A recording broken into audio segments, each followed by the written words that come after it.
Hello guys, kapit tayong doorknob. Yan po pala yung kakabit natin, no. Pag nagkakabit po ako ng doorknob, ginagamitan ko ng guide guys. Para mas madali siyang butasan, no. At the same time, back to back yung pattern niya. Ayan po, no. Pattern niya dito.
Yung titi pala nitong yun, mayroong kudrado yan dyan, no?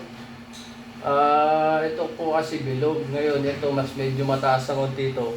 Kaya kailangan, hindi po papasok yan, no? Kukulsapan mo lang po yung ibabaw, papaitin.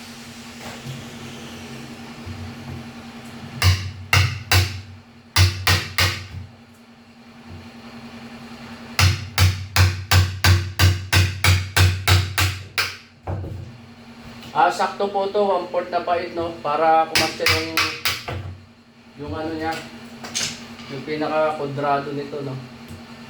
Yan po guys, no? Yan.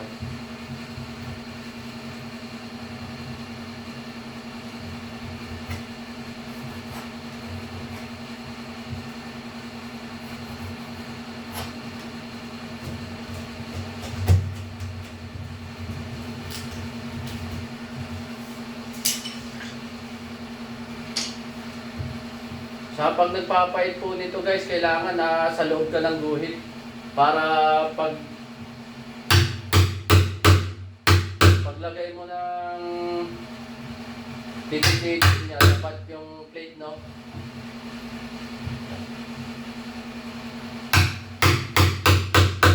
Kahit sa mga hindi pa po marunong maggawa nito, subaybayan nyo lang po ito. Napaka basic po lang. Basta may mga pambutas po kayo, no, guide. Kahit hindi ka pa po marunong magkabit, mapanood mo po itong video na to, malaking tulong po ito, no. Sa mahal po ng labor cost po ngayon ng pagpapagawa ng bahay, kailangan dapat alam nyo rin po ito guys, no. Basta pag pinapahit nyo po yun, itong paglalagyan ng plate nya, kailangan po nasa loob po lagi ng guhit para lapat po yung plate.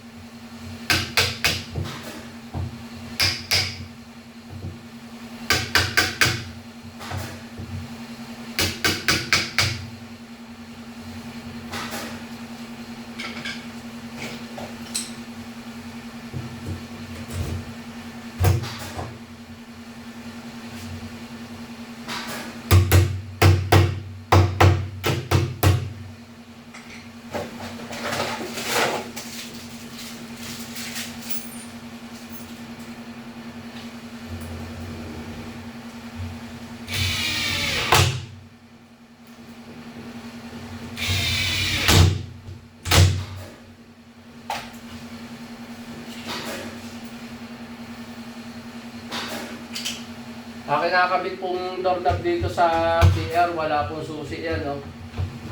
Ang pinakasusi lang nito kahit barya lang po yan.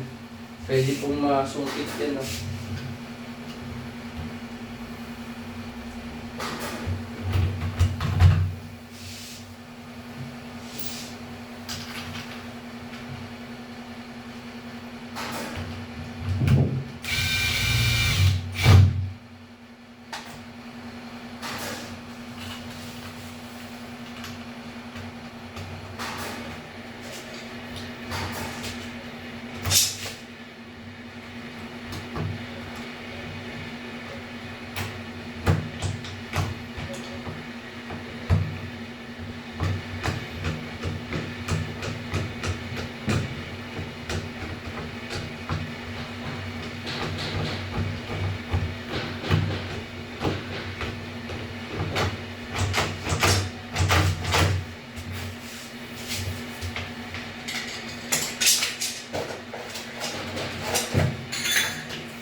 Po, no? Lapat na lapat po yan guys, no?